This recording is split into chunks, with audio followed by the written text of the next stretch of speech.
A girl with long pink hair was sitting at a table in a huge, luxurious room. Opposite her sat a tall, dark-haired guy with scarlet eyes. The lady told His Excellency that she had come here to marry him. More precisely, she wanted him to become her husband for just 1 year. It was an unexpected, sudden decision for herself, but she had no choice but to marry this man right now. Farashati Zakhart is an ordinary count's daughter, in whom there was nothing special or outstanding, except for the fact that she is an orphan. The girl stood there, called her parents back and cried. The young man who stood nearby calmed her down, calling her Shasha. Next to him, under the umbrella he was holding, stood 2 more girls. One of them called Shasha sister. They were her family. Beloved Shif has always been a support for Farashati, a caring stepmother and Reina who replaced her sister. Together they shed tears of joy and tears of sadness. They were the only ones close to her. Shasha believed that she was obliged to take care of them. Farashati lay in bed and coughed loudly for a long time. Her body ached from the temperature, and outside the window fireworks were being set off in honor of the city holiday. Beloved Shif bent over her head, took the girl by the hand and said, "Shasha, die already, I beg you." He added that he wanted to get her inheritance. The guy considered it a great success that he married her. After Farashati's death, Shif will be able to pay off his countless debts, which he has long been overdue. The girl looked at her lover in shock. The guy asked if she didn't love him, that she wasn't ready to die for his good. Shasha pursed her lips. She couldn't say anything. Shif said she couldn't move because of the curse. He added that this is a long but flawless means for killing without a trace. The stepmother, who stood behind the young man, told the girl that her father himself was to blame. If he had not bequeathed her inheritance, they would not have had to kill her. Shashi's named sister asked her mother if they would become rich now. Shif approached the girl and said that she had suffered so much that now she would get everything she wanted. The young man kissed Reina, and the girl said that she believed in him and waited. Farashati couldn't believe what she saw. Shif hugged his beloved and said that today everything will end. The sister asked Shashi if she really thought that Shif really loved her. The girl added that the guy married Farashati only at her request, and in fact he doesn't love her. Reina told Shasha that she didn't even feel sorry for her because she didn't even know that her fiancé wanted her dead so much. Farashati finally realized that everything that had happened up to that moment was their performance, and a loving husband, and a sympathetic stepmother with an affectionate sister. The stepmother took a pillow and came closer to Shasha, who was lying on the bed and could not move. The woman said that they would take care of her inheritance and put a pillow on her face. Farashati decided that she would never forgive them, and would never forget it. The girl opened her eyes and saw that she was lying on the bed in her room. The sun was shining brightly from the window. Shasha thought that she had died. She got out of bed and went to the window. The girl could not believe that she was alive again. Some time passed and Farashati realized that she had gone back in time. Her father had just passed away, which meant she was back a month. The girl received identical answers to all her questions to the servants, and most importantly, the sister and stepmother behaved as if nothing had happened and smiled at her. Everything was like a dream. But those sensations and the pain that she experienced before her death were still so clear that Shasha already thought that she had gone crazy. It didn't take long before the girl was brought into the situation in which she found herself. At the same time and in the same place, Shif proposed marriage to her. Farashati realized that something incredible had happened to her, and she had gone back in time to change her life. She returned to the moment when she had not yet been betrayed. Shasha did not know why she was given such an opportunity, but she decided to use this chance and protect her life and inheritance. All she wanted was to take revenge on the killers, take away everything they hold dear and make them regret what they did. But these were only her desires. The girl understood that she was powerless in this family. All she could do was refuse Shifu and make him leave. But it only looked so simple. Even if Shasha rejected his proposal, she did not know how to break up with a man to whom she was already obviously engaged. She was also worried about the inheritance. Although her father bequeathed the entire county to her, Farashati did not know how to manage such a household. She wasn't sure she could handle him or protect him. Moreover, she had no guarantees that at this time her stepmother and Reina would not try to kill her. Shasha remembered Shif's words about the curse and thought about it. She was killed by some kind of curse, and she didn't even know what kind of curse it was. Farashati was sure of one thing: she needed time. Only by learning how she was killed will she be able to prevent her death. Until that moment, she needs to find a remedy that will protect her for a while. The girl approached the butler, who opened the door to the hall for her and said that the gentleman was already waiting for her. Farashati entered the hall and told the Duke that she wanted to marry him. Now she needed this man's help. It was Archduke Turdeo Lefarian. The man was very surprised to hear her proposal. The ancestor of the Lefarian family received his position as Grand Duke for his contribution to the development of the empire. He was a close associate of the imperial family. He led military trials and the suppression of rebellions. And his successor, Grand Duke Turdeo Lefarian, was now sitting in front of Farashati Zakhart. When the war with the Schwartz Kingdom began, everyone around believed that the kingdom's victory was obvious. However, the enemy turned out to be stronger. People are tired of many years of confrontation. And then Grand Duke Lefarian and his knights joined the battle. The Schwartz Kingdom was instantly defeated. The people proclaimed Duke Lefarian a hero of the empire. After the war, the Grand Duke briefly visited the capital, after which he immediately returned to his domains. All the people who saw him at that moment felt a double feeling of awe and admiration. Grand Duke Lefarian is a warmonger who loved bloodshed and carnage. Turdeo Lefarian took off his white gloves and placed them on the table. The Duke admitted to Farashati that he was wondering why she came here, but now he understood. But only he was very interested in why she would marry him. Shasha knew that Turdeo had previously married a girl whom he had been courting for a long time. However, after 2 months of marriage they divorced. His ex-wife disappeared with the words that Archduke Lefarian was terrible. There were rumors that after the divorce he never visited her.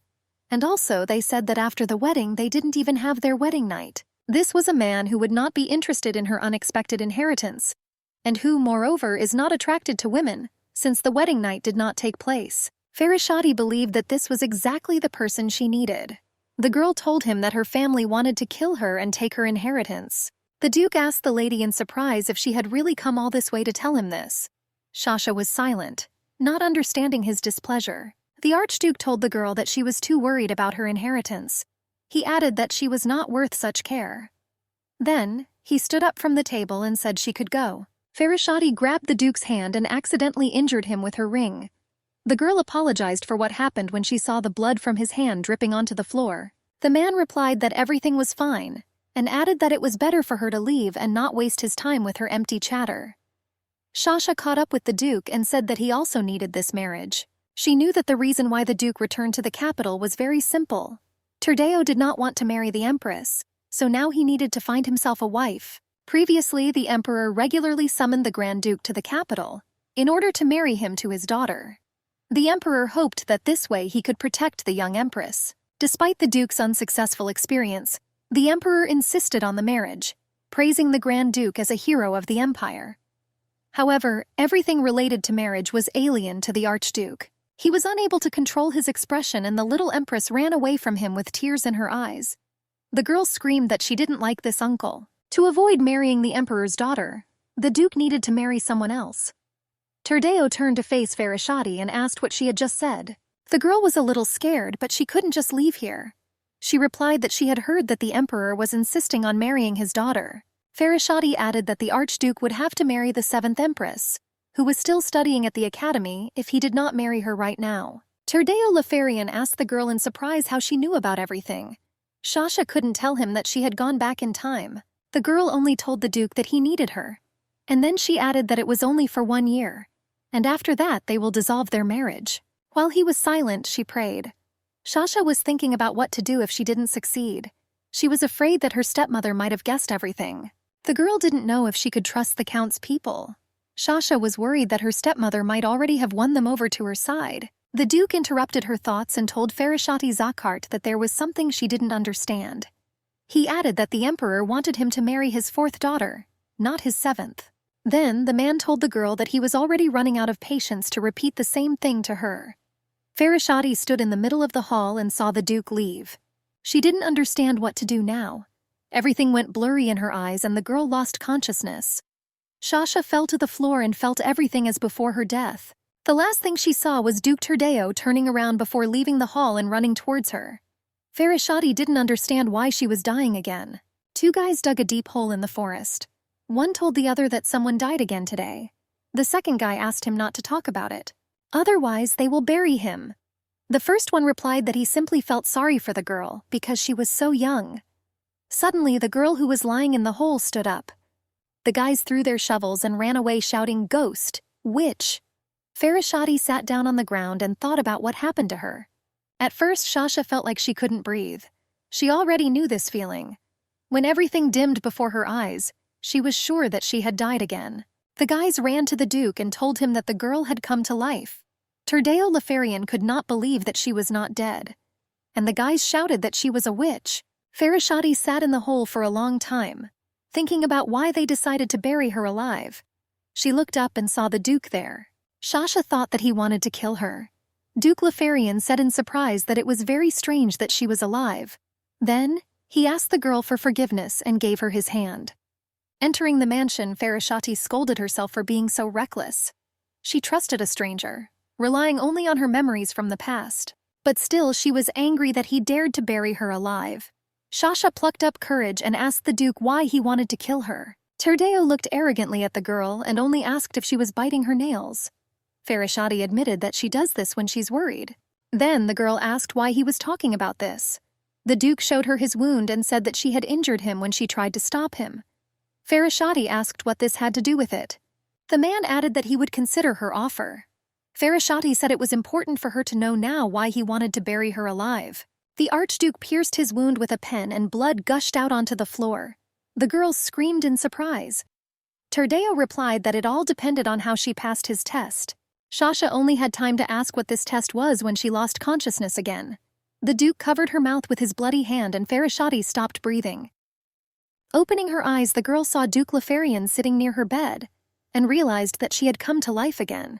The Duke told the maids they could go. Shasha didn't understand why she came to life again after feeling the same pain as before she died. But the Duke was sitting in front of her, and that meant she wasn't going back in time. Seeing the Duke, Farashati frightenedly grabbed the blanket and leaned away from him. The girl asked who he was and why he wanted to kill her so much. Archduke Turdeo calmly began his story about how his Lefarian family was cursed.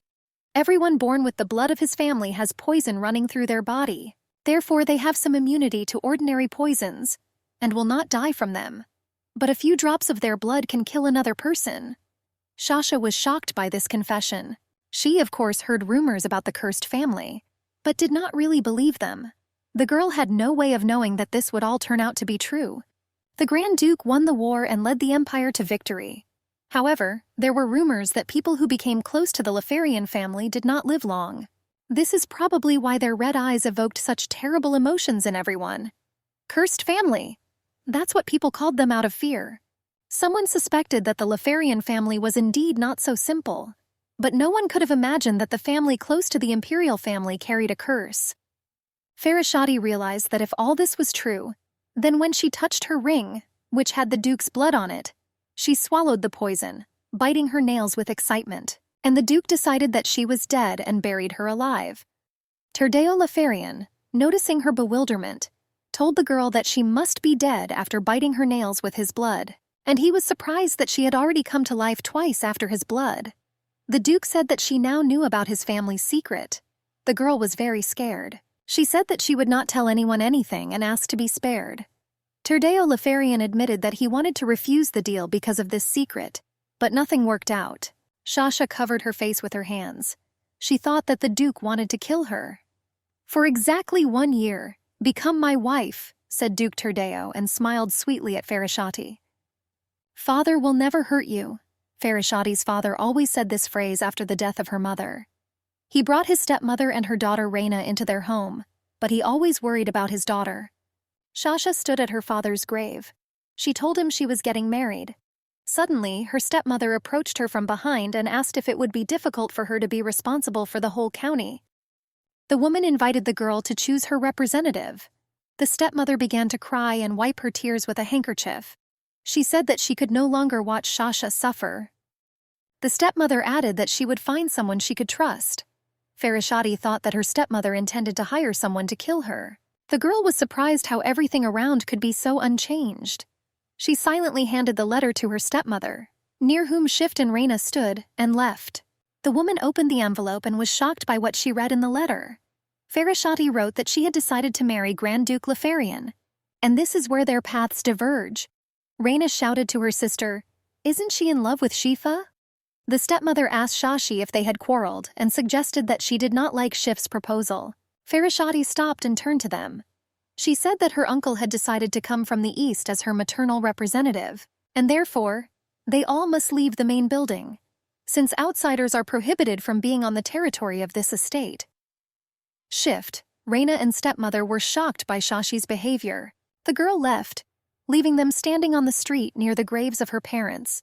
Shif, previously an ordinary knight, found himself in trouble due to Farashati's marriage.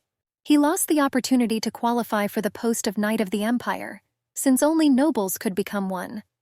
But that was just the beginning. Shasha decided that they must lose everything they have. A marriage contract with the Grand Duke was drawn up. It seemed to people that it was a fateful meeting, and that they fell in love with each other at first sight. Farashati was guaranteed safety for 1 year. Turdeo Lefarian decided during this time to study her immunity to the curse of his family. The wedding was prepared in just 3 days. You could tell from the eyes of the noble guests what they were thinking. There was a hidden interest in this marriage. They got married so that the Grand Duke would not have to marry the princess. Shasha didn't care what people thought because it wasn't her real wedding. After the wedding, the Duke asked the girl if she was going to renew their contract and smiled. Farashati smiled back at him and said that she would think about it. Shasha thought that she could not spend more than a year with him because of his family's curse. Otherwise, she would simply die. She was also worried about the curse. On the day of her first death, Shift clearly said that it was due to a curse, and that pain before death coincided with the curse of the Lefarian clan. The girl plucked up courage and asked the Duke a question. Farashati asked if it was possible that someone was selling family blood as poison. Turdeo Lefarian became a little angry and asked on what basis she made such a claim. Then Shasha admitted that she had already died in the past and the sensations were the same. The Duke asked in bewilderment what this meant. The girl scolded herself for telling him about this. Farashati wanted to run away, but moving a little forward she noticed that there were a lot of extra eyes on the street. One girl came up to them and looked at her with offense. This was the 4th princess of Dodalea, Ina Castor. The princess was born in poor health and could not get out of bed for a long time. The girl was slowly dying. Shasha didn't know why the 4th princess's future had changed, but the rumors about her recovery turned out to be true. Duke Lefarian greeted Her Highness and asked how she got here. The girl clutched the umbrella tightly in her hand and asked the Duke if it was true that he had married someone instead of her. "Do you think there is someone who loves you more than me?" the princess added. Farashati was shocked by what she heard. She was sure that it would be a one-sided wedding which the emperor insisted on. And now Shasha realized that it was the princess's initiative. The girl looked at Duke Lefarian and he was very angry. Princess Ina cried and told Turdeo that she couldn't live without him because he was her man. Farashati gasped in surprise. The princess looked at her and said that he did not want to see her next to the Duke. Suddenly, a girl with red hair approached them and asked what was happening here. She greeted Princess Dodalea Ina Castor and said that she was very interested in how many more people would come to harass a married man. Then the red-haired girl asked if it was normal for people around her to see something like this.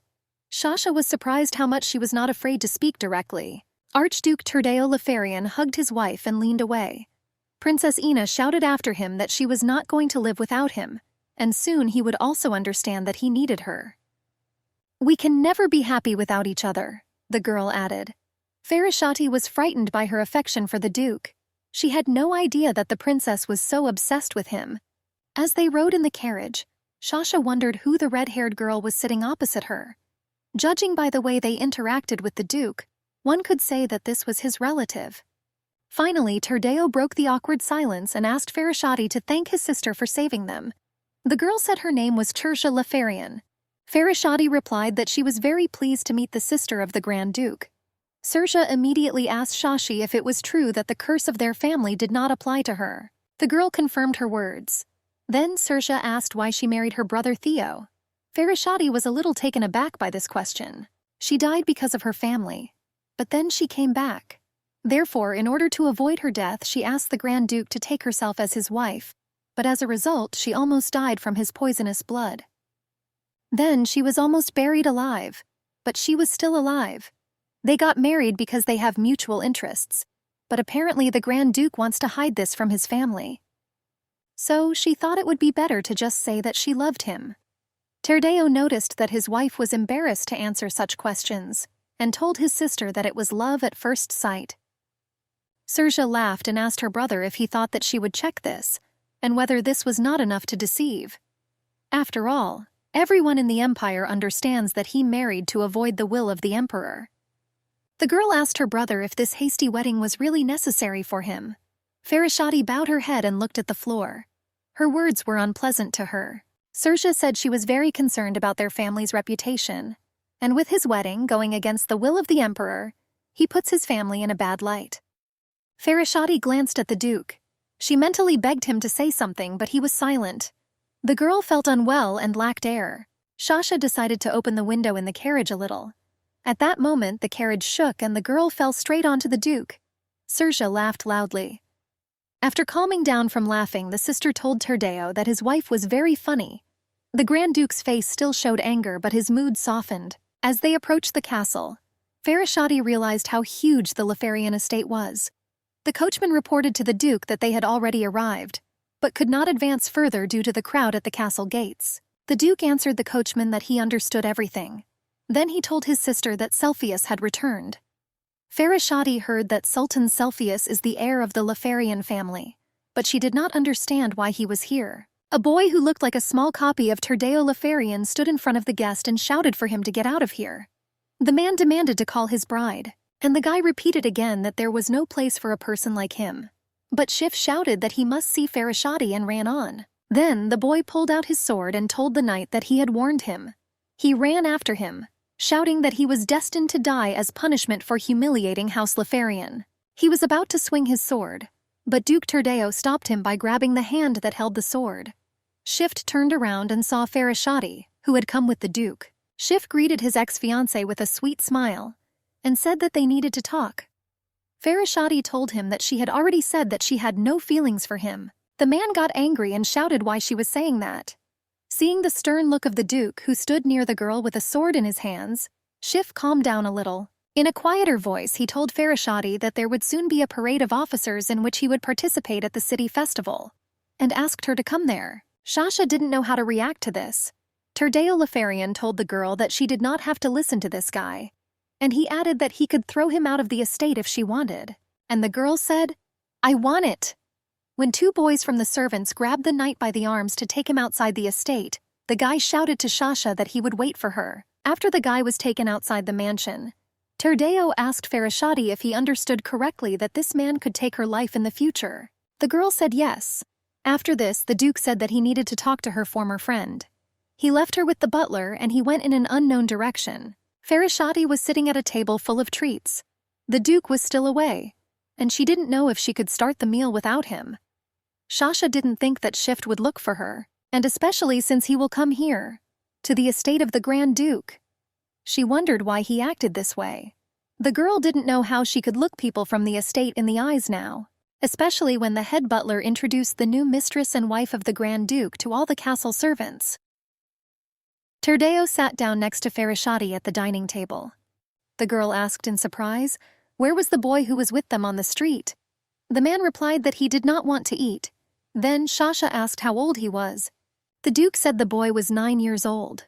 Farashati plucked up courage and asked if it was his son. She understood that it was impossible, since he had been married for only 2 months. But the boy was just like him. Shasha suggested that the child could have been born from his mistress, but rumors said the opposite, namely, that the Duke has no interest in women at all. The Duke indignantly told the girl that she thought the same as everyone else. He added that Cepheus was his nephew, that is, his brother's son. Now Farashati understood why they were so similar to each other. The girl asked where his brother was now.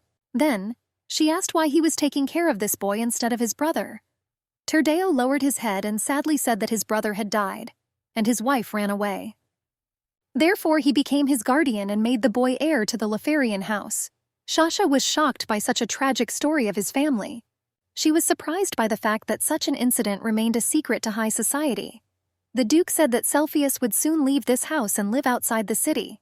Farashati stood up from the table and said that she needed to rest a little. The maid offered to accompany the mistress to her chambers. but the girl said that the butler had already shown her where her room was. Sasha really wanted to be alone as soon as possible. As she walked up the steps, she saw a maid outside one of the rooms. The servant knocked on the door of the room, but no one opened it. The great lady, as all the servants now called her, asked the girl whose room this was. The girl replied that this was the young master's room and she brought him dinner. But Cepheus did not open the door for the servants.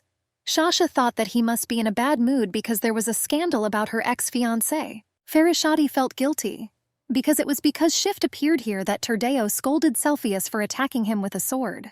The great lady asked the servants to leave the food cart so she could bring it to the young master herself.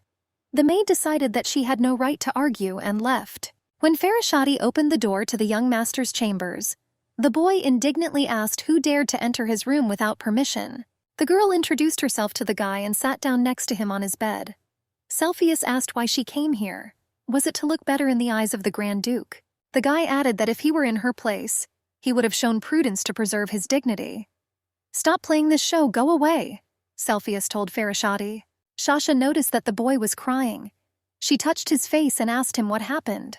This angered the young man and he pushed Farashati out of his room. Before closing the doors of his room in her face, Cepheus told his new mistress not to try to show any further interest in him. Farashati walked away from the young master's room with her head down. The maid ran up to her and said that today was her wedding night with the Grand Duke. The maid said that the bathing water was ready, and they should escort her to the bathroom. Sasha completely forgot about her wedding night. At first she was a little scared, but then she thought that their marriage was a contract, and besides, the Duke was not at all interested in women, so she had nothing to worry about. There were many empty rooms in the huge mansion, so Sasha thought that they could sleep in different rooms. After taking a bath, Farashati came to the Duke's chambers. The girl noticed the Duke's naked torso peeking out from under his robe. She realized that he had already taken a bath too. Farashati was a little embarrassed and looked at the floor. Then she told Turdeo that she would find herself another room so that he could rest in peace. But the Duke stopped the girl and asked where she was going. Sasha was afraid that they would have to fulfill their marital duty. Turdeo asked what would be the point of their wedding if they slept in different rooms. The Duke threw off his robe and said that they should stick to tradition to avoid suspicion. Farashati blushed, and Turdeo added that the Emperor would not be able to force him to marry again after they separated when the contract ended. After all, he will do everything possible to show how he misses his wife. That is why, during this time, namely the year of the contract, there should not be any separate rooms. The Duke assured the girl that he would not pester her, and lay down in his bed. Farashati realized that this could not be avoided, and lay down next to him, turning on her side in the other direction. Despite her fatigue, many thoughts kept Sasha awake. Suddenly, Turdeo asked if she was sleeping. The girl answered no, and the Duke said that his sister liked her. Turdeo said that the title of Grand Duke originally belonged to Serzia Lefarian, but because of the curse, she lost her family and fell into despair. In this state, she could not manage the affairs of the state. Therefore, Serzia abandoned this title and did not appear in public for more than a year. The Duke admitted that he was very worried about his sister, so he took on some of the responsibilities of the state. Fortunately, she felt much better and returned here. Turdeo said that Serzia was very worried about the family, and therefore she blamed him for this marriage. Farashati realized that Turdeo was worried about what happened during the day, so he decided to talk to her. But the fact that he opened his soul to her made Sasha feel even more awkward. She wondered if she was doing the right thing now. If all events develop in the same way as in her past life, is she in a hurry with revenge? Was her decision a mistake? Farashati had a terrible dream. Shift, Reina, and her stepmother tried to kill her again, and Sasha didn't understand what she did wrong if this was happening to her again. Turdeo woke the girl up and calmed her down, hugging her to him. Farashati was scared and trembling with fear. She didn't want to die again and feel that pain. The doors to their chambers swung wide open and a man with gray hair entered the room.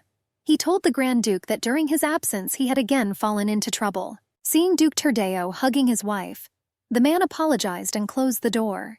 Cepheus ran up to him and asked what happened there. He said that now is simply not the right moment. When everyone had left, Farashati pushed the Duke away and broke away from his embrace. Sasha sat very quietly at breakfast. She decided not to draw much attention to herself anymore. A man with gray hair stood next to the Grand Duke and held his tailcoat. He was very indignant that the Duke got married and did not even ask his advice. "How could you do this? I'm worried about you," the man shouted. Sasha was very surprised that someone would dare to shout at the Grand Duke. The man asked how he would now appear before the emperor. Turdeo waved Molten aside and said that the carriage needed to be prepared so that Cepheus could return back to his home today. The boy turned pale from such unexpected news. Cepheus asked the Duke to forgive him and leave him in the mansion, explaining that he did not intend to kill that night. The boy promised to behave calmly from now on, but Turdeo said he was worried that Cepheus might get hurt, and then the family secret would be revealed. The Duke said he could go to his room. It seemed to Farashati that Turdeo hated Cepheus, but then it was not clear to her why he chose the boy as his successor. The Duke took the coat from Molten's hands and prepared to leave. Cepheus, with resentment in his voice, asked Turdeo why he adopted him if he did this. "I don't want to be alone," the boy added. Sasha was worried about Cepheus because he had not eaten again. Turdeo ordered Molten to send the boy to his house and escort the Duchess to her chambers, since she was still new to the mansion. He also asked the assistant to teach the Duchess everything she needed to know. When the Grand Duke had left, the assistant introduced himself to the Duchess as Bach Molten, Viscount of the Grand Duke. Molten apologized to the Duchess for his terrible behavior upon returning to the mansion. Farashati replied that everything was fine, and the assistant smiled sweetly. When the Viscount Grand Duke was showing the Duchess the mansion, the girl suddenly stopped and asked him about Turdeo, namely, whether he hates Cepheus. Bach Molten replied that he was just very worried about the boy and his family. Then, the assistant said that his family has served the Lefarians for generations, so he knows a lot. The Viscount asked the Duchess if it was true that she also knew their family secret. The girl answered positively. Then Molten said that young Master Cepheus had too poisonous blood. He is still young, so his physical condition affects him. And when a boy feels bad, he is in pain because of the poison in his body. That is why the Grand Duke sent Cepheus to the countryside on the outskirts of the empire, so that he could be in comfort and take a break from other people. Next, the assistant invited the Duchess to show her the garden. Farashati followed him, but she still didn't understand why Turdeo was so cold towards the boy, if he really was worried about him. As they walked down the corridor, Sasha's thoughts were interrupted by the loud sound of falling and breaking objects from Cepheus's room. The Duchess and Molten were terribly frightened and rushed there. The Viscount was the first to run to Cepheus's room and ask the two maids what had happened here. The head maid said that the young master was injured when he threw furniture. The second maid added that the young man was covered in blood, and also he drove all the servants out of his chambers and does not allow anyone to help him, and he needs to treat his wounds. Farashati was afraid that the boy must have been badly hurt. Bach Molten ordered the head maid to report everything to the Grand Duke. The assistant suggested that the Duke had not yet reached the palace. Farashati ordered the Viscount to check if the servants were injured. The Duchess said that she herself would enter the young master's room. Molten said that the lady should not go there, as it could be dangerous for her life. Farashati asked the assistant if he was not yet aware of her peculiarity. Molten remained silent and she entered Cepheus's room. The boy was sitting on the bed. Hearing that someone had entered his room, the young man threw whatever came to hand at the uninvited guest. Turning around, he saw the Duchess and was scared. Farashati screamed in pain. She held her head and Cepheus was very apologetic for hitting her. The boy asked the girl why she came here. Young Lefarian again wrapped his head in his blanket. Sasha looked around his room. All the furniture was scattered. There were drops of blood on the floor. The girl was afraid that the boy might be injured. She sat down on his bed and said that she wanted to treat his wounds, and then promised to leave. Cepheus jumped out from under the blanket and pushed her away. But then, by chance, he noticed a wound on the Duchess's forehead, and was very scared when he saw that he had wounded her to the point of bleeding. Farashati felt her head and realized that she was bleeding. The boy begged her not to tell the Grand Duke what had happened. Cepheus let slip that the Duke would simply kick him out of the mansion for this. Sasha reassured the boy and promised that she would not tell her husband anything. Then the girl worked on the young master's wounds. Before that, she put gloves on her hands, obeying the Viscount. Sasha was relieved that the boy's wounds were not so deep. Having bandaged Cepheus's hand, she thought that the wounds would heal, and his moral state was very strange. He acted as if his world would collapse if the Duke began to despise him. Sasha decided that the two of them definitely needed to talk, and she could organize it. The Duchess knew that Cepheus wanted to stay here and offered him her help. Young Lefarian asked why she felt sorry for him. He added that she could leave if she wanted to please His Excellency by talking to him here. Then, Cepheus said that the Duke still thought he was useless, so she was trying in vain. Shasha was shocked by your words and asked if he heard such words from the Duke. The boy replied that he could not help but know what all the servants in the mansion were whispering about. He was very sad, and Farashati decided to cheer him up. The girl grabbed Cepheus by the cheeks and said that thanks to him yesterday, she was able to drive away that knight who annoyed her so much. The boy said that he did something bad. Farashati told him that this was not entirely true. Therefore, she asked the young master not to hurt himself anymore because of what happened yesterday. Then the Duchess promised Cepheus to speak with the Grand Duke about him when His Excellency returned from the imperial court. Cepheus noticed that the Duchess was bleeding again on her head, and he touched the wound with his pen to wipe away the blood. Shasha saw scratches on the boy's hand. She said she didn't notice the wounds and her vision went blank. Farashati lay down on the bed and began to think about what happened to her. It was clear that Cepheus's blood had gotten into her wound. The girl was in great pain, but she did not want to scare the boy. He left her next to her and worried. Shasha remembered the sensations she felt after the Duke's blood poisoned her body. But it turned out that now she was in much more pain. Farashati tried her best to keep herself conscious as long as possible so as not to scare Cepheus. But she soon fell into darkness. "Grand Duchess, what's wrong with you?" Young Lefarian shouted as she fell to the floor. Cepheus was a little scared but did not lose his head and called the maids for help. After a short wandering in the dark, Shasha woke up.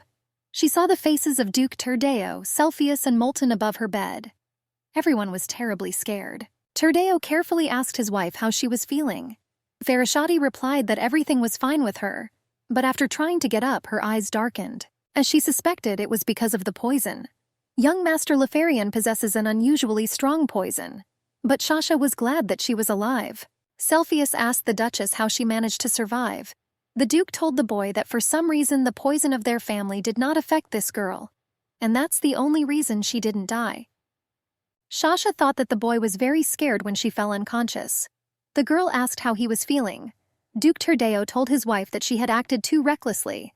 He added that Farashati could have died from the poison, despite the fact that his blood did not affect her last time, since the poison in the blood of young Lefarian is much stronger. Farashati lowered her head, admitted that she had made a mistake, and asked for forgiveness from her husband.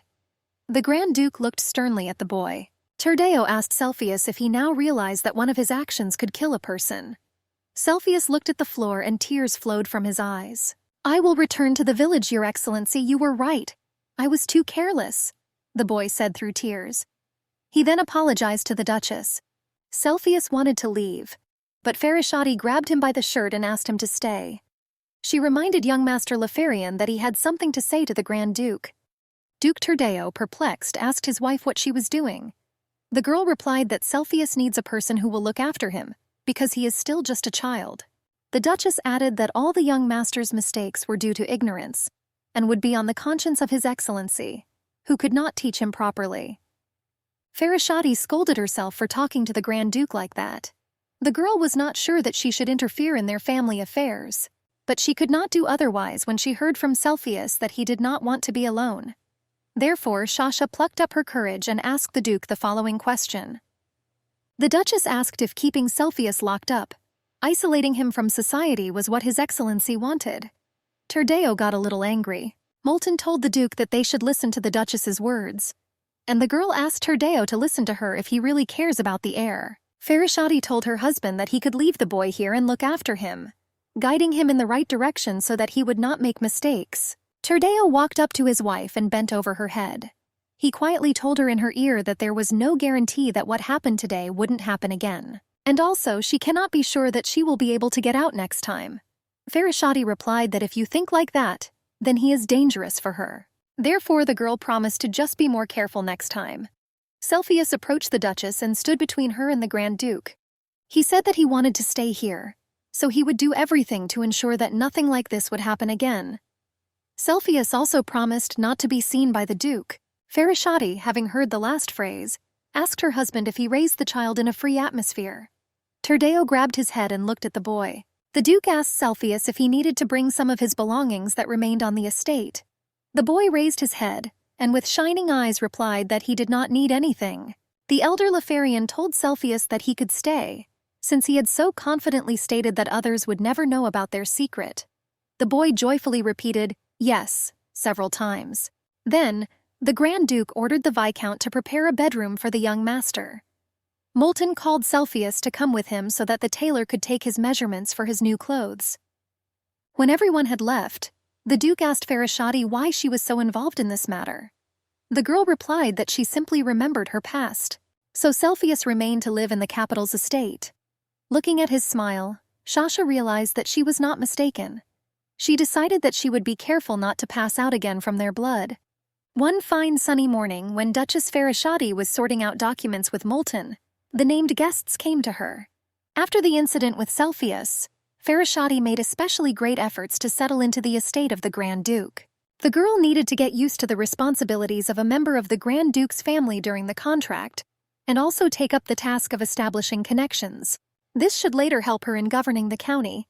The Grand Duke's servants were not happy about the appearance of a new mistress.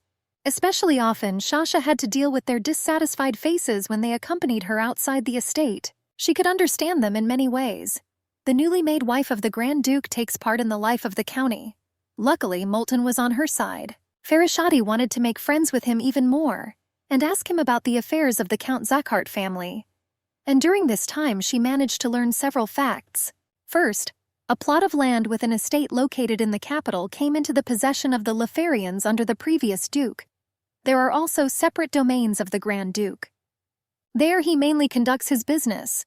The estate in the capital is managed by Moulton's eldest son, and the Grand Duke conducts business through letters. Apparently he was staying at the capital's estate because of a call from His Majesty. Perhaps because of their wedding. The Duke often visited the imperial palace and returned home late. Farashati did not know for sure whether the emperor scolded him for their wedding.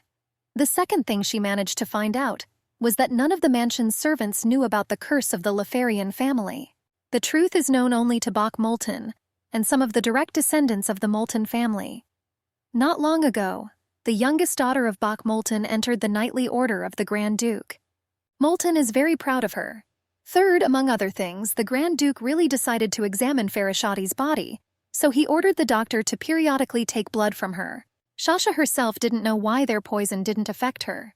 Even if she had any questions, the Duke returned to the estate too late for her to ask him. The girl understood that while she was here, she still had a lot to learn. Her nightmares gradually faded. Shasha decided that everything would be fine if she did not clash with her family. Farashati tried to learn everything in order to manage the county even after she left this estate. And you will no longer have to think about problems. But one working morning she was informed that guests had arrived at Her Excellency. The Duchess said that she would receive the guests herself and asked the maids to leave the drawing room. She didn't want extra eyes when talking with relatives. Shasha assumed that the stepmother and Reina came here because of their uncle, who is in charge of the Count's family.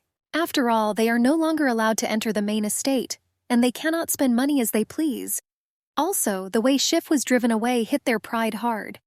And also because of Farashati, he lost his inheritance and the chance to get into the knightly order at the imperial palace. They were now at the Grand Duke's estate. But still, Shasha did not know what to expect from them because in the past they tried to kill her. So she decided to be as careful as possible with them. Sitting down opposite them on the sofa in the living room, the Duchess asked her stepmother what business they were here for. Suddenly, the woman began to cry and began to apologize to Farashati. The stepmother said that after Farashati left, she thought a lot and decided that she should have taken more care of her daughter, and also congratulate her on her wedding to the Duke. Shasha didn't understand if this was all good acting. She assumed that they simply wanted to lull her guard and fool her. Farashati stood up and, asking for forgiveness, said that she had to go. Suddenly, the stepmother jumped up and jerked her hand. Tea spilled all over the table. Reina rushed to her mother asking if she was okay. Maheha held her reddened hand and carefully asked Shashi if she was burned. The Duchess said that we needed to wipe the table and call the doctor. Seeing this picture, the suspicion hidden in the depths of Farashati's soul began to grow. All she knew was that she had returned to life. After awakening, the girl burned with anger, being sure of her death. Further events developed according to her assumptions. However, Shasha was worried that this could all just be a coincidence, but everyone behaved exactly the same as before her death. Even the tea had already been turned over by the stepmother. It was all like a nightmare that repeats itself every night. Farashati wasn't sure she wasn't going crazy. Two maids were cleaning the Grand Duke's office, and one asked the other if she had seen that the Grand Duchess's family had arrived. The second maid said she saw them. She added that their manner of speech was so delicate, but their faces did not match her at all. The girl asked if all aristocrats were like that. The first maid asked her friend what she meant. She replied that their faces were so fierce when they entered the mansion that she would rather believe that they were enemies. Then the maid said that apparently the rumors were true. Her friend had not heard about this, and the maid said that according to rumors, Her Highness expelled her family. And she did this in order to individually take possession of the entire fortune. The girl asked why the Grand Duchess needed this. The friend said that at that time she was not yet the wife of the Duke. She added that even now very little time has passed since the wedding, and the Duchess is already delving into the affairs of the Grand Duke's family. The girl suggested that the Duchess had some other hidden intentions. After all, many say that she seduced His Excellency with the help of her face. The second maid said she was right. After all, the Duke generally lived in different rooms with his first wife. Therefore, she is simply incredible for being able to defeat even a princess. What does this all mean? Cepheus asked, sneaking into their office. After the maids had cleared the table and the doctor had bandaged the woman's hand, they sat down at the table again. Reina asked Farashati when she first met His Excellency the Grand Duke. Mom stopped her and said that this is not what is important now. She turned to Farashati with the fact that now the entire high society is chatting about some kind of nonsense. Although this is a blatant lie, there are rumors that she drove them away in order to take possession of all the property. Reina added that they understand that this is all nonsense, but according to her mother, this is all happening because they did not maintain proper order during the marriage ceremony. Farashati asked in surprise what kind of order this was. Maheha replied that although the wedding ceremony was magnificent, it was somehow too ordinary. The stepmother was indignant that they could not meet with her for a long time, and added that even though he was a duke, he should not neglect her family. The woman added that since nothing could be done and everything had turned out this way, then let the Duke give them a dowry for her. Only in this way will they be able to maintain order and calmly let her go. Farashati realized that her stepmother just wanted money. Everything is as always. Reina told her sister that she was very tired of living in the old outbuilding because it was too cramped. The girls said that they would not disturb her if Shasha allowed them to return back to the mansion. Farashati didn't know what to do right. She thought it might be easier to just give them money. But Shasha decided a little later to think everything over carefully. Reina, seeing that she was doubtful, added, "It seems that Shift still can't forget you," said the sister. Suddenly, Cepheus entered their living room and asked the girl who couldn't forget whom.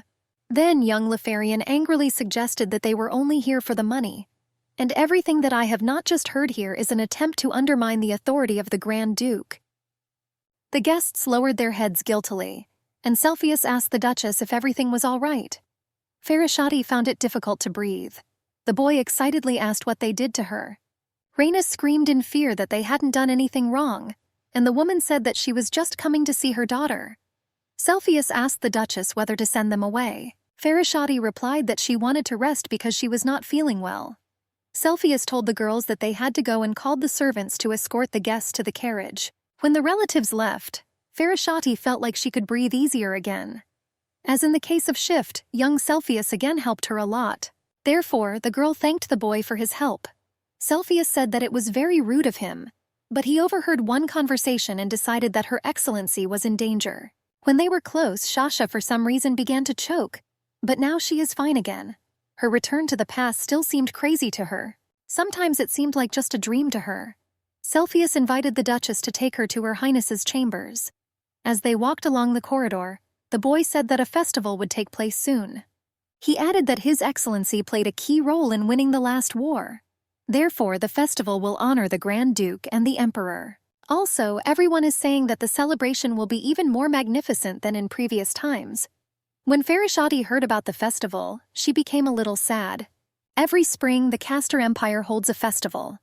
This year, the festival is planned to honor the prosperity and victory of the empire. And it will last a whole week, amazing everyone with its scope. For Shashi, everything was like in a dream that was her past. She still remembered the fun time she and Shif had at the last festival. Cepheus said that he did not understand why there was a need to celebrate victory every year if the war had long since ended. The boy asked why His Majesty was doing this. The Duchess told young Master Lefarian that she understood his indignation, but it was not right to express her indignation against the Emperor in the Grand Duke's estate. Then, Farashati asked the boy if his room had been furnished with new furniture. Cepheus replied that he would be happy to show everything to Her Excellency. Farashati understood that some intentions of the Emperor were definitely hidden behind the celebration of the festival. And this was not just a city holiday, but this festival was very important for her personally. This was the day of her death in a past life. It fell on the last day of the festival. Fireworks were going off outside the window when she died. The Grand Duke sat at the table in his office and remembered the Emperor's words. He asked Duke Lefarian if he had forgotten his promise, and if he was going to stick a knife into his trust. Bach Moulton brought His Excellency a mountain of sealed concerts on a tray, and said that the princess had again sent a stack of letters for the Grand Duke. The Viscount added that it seemed that the wedding had not affected her in any way. Turdeo Lefarian replied that he would deal with this himself later. Moulton asked in surprise why he didn't want to read them. Turdeo replied that this makes no sense because she constantly writes the same thing. Bach Moulton asked excitedly if something had happened in the palace. The Duke said that they would have to delay their return to the ducal domain a little longer. The Viscount clarified that even after the festival, they would not be able to return immediately. Lefarian replied that His Majesty was planning to nip everything in the bud this time. Moulton said that's what he understood. Then, Turdeo asked how the Duchess was doing. Moulton replied that he was very surprised when the Grand Duchess expressed a desire to learn housekeeping. However, she does even better than expected. The Viscount added that she has some basic knowledge, and that the Duchess is quick to grasp new information. He also talked about the morning guests. Turdeo was very surprised, and Moulton said that it seemed that nothing serious had happened because of their visit. The Duke asked the Viscount to continue to be attentive to visitors, even relatives. Suddenly, Moulton asked the Duke if he was going to get a divorce this time too. Turdeo asked in surprise what this meant. The assistant replied that he should not forget about his wife. Moulton added that His Excellency needs to stop locking himself in his office in the evenings and spend more time with the Duchess. The assistant said that they do not often appear in secular society, so it is worth at least taking care of rumors. The Duke agreed and asked that the newspaper's circulation of the article be stopped. When Turdeo was already leaving the office, Moulton asked if he was still suffering from insomnia. The Duke replied, yes, and the assistant promised to prepare new tea for him. The Grand Duke walked along the corridor and stopped at a large window. It was raining outside the window, and it seemed to him that it was blood knocking and flowing down the windows. Bloody arrows and horsemen. He entered his chambers and was very surprised to see Farashati lying on chairs near the table, on which lay many different books and papers. Turdeo took the girl in his arms and put her on the bed. Suddenly, Farashati began to cry and call for help. The Duke put his hand on hers and said that she was safe here. In the morning, when Shasha woke up on a soft bed, she was afraid that she had driven the Duke out of his place at night. But at breakfast, she realized that it was he who had suffered her. At the table, the Duke addressed Cepheus. His Excellency told the young man that since he now lives in the capital, it is necessary to attend the academy. The boy was very surprised and happy at the same time. He replied that the academy was much better than a home tutor. Cepheus could not believe that the Duke would allow him to do this. Farashati was actually very surprised that the Duke allowed Cepheus to attend the academy. She thought that perhaps Moulton had influenced his decision in some way. Cepheus asked the Grand Duke why he decided to let him go to the academy, because previously it was under the strictest ban, and these were not discussed. The Grand Duke replied that he still thinks so, but he added that in the future, young Lefarian will have to somehow get along with people. Duke Turdeo added that Cepheus is the heir of their family line, so he must learn patience and caution. The boy was worried that he might hurt someone again. Moulton smiled and told Cepheus that he would just have to be careful not to get hurt, and always carry a blood stopper with him. Farashati added that everything will be fine, but she only asked young Lefarian not to throw things and not to immediately grab the sword if he got angry. Cepheus promised everyone to be very careful and study well. Shasha was glad that the boy wanted to study at the academy so much, and that he was allowed to go there. A girl with red hair and a very sweet smile arrived at Farashati's chambers. She introduced herself as Rebecca, and said that from today on she would accompany the Grand Duchess. Shasha knew that Rebecca Knights was the daughter of Baron Knights. She had heard that the Baron's family was experiencing difficulties, but she did not think that it was to this extent. Farashati heard that servants were being recruited for the mansion, but she did not think that there would be volunteers. After all, not everyone wants to work under the leadership of the Grand Duke, and on top of everything else, he must also obey the Count's daughter, who at any moment can divorce the Duke and leave, as his previous wife did. Rebecca said she was truly delighted to have been chosen as an assistant to the Grand Duchess. Farashati thought that this girl seemed very cheerful. The Duchess asked the new maid if she had already arranged her things. Rebecca replied that she had very few things with her, and they even managed to inform her. Then Farashati said that it was time for them to leave, since she had some business outside the castle. The girl replied that she was ready to accompany the Grand Duchess. Having left for the city, Shasha decided that she needed to stop being afraid of her stepmother and her assistants. And to do this, you need to find out what curse they were talking about, and why exactly she died. The man in the suit told Moulton and the Duchess that the volume of crop harvesting had increased markedly since last year, and that this spring the number of residents who had borrowed grain had decreased. He added that they were worried because the population was only growing, but everything turned out okay. Moulton said he would pass this information on to His Excellency. Farashati, who was standing near Moulton, asked the gentleman in the suit, "Why don't they reduce the market value of the remaining grain?" The man replied that grain prices were too susceptible to changes, and they could not arbitrarily dispose of them. He added that the improvement of people's lives in the ducal lands is superior in quality to other areas, so they have nothing more to improve. Suddenly, a girl with short lilac hair ran up to them and told Moulton that it seemed like they were in trouble. After that, she whispered something in his ear. Moulton told Her Excellency that he had urgent business to attend to, and asked the Duchess to continue here without him. The Viscount left with the girl. While the girls were riding in the carriage, Rebecca asked the Duchess what kind of chest it was. Farashati, without taking her eyes off reading the documents, replied that this was a donation for the temple. Shasha was glad that Moulton entrusted her with this case.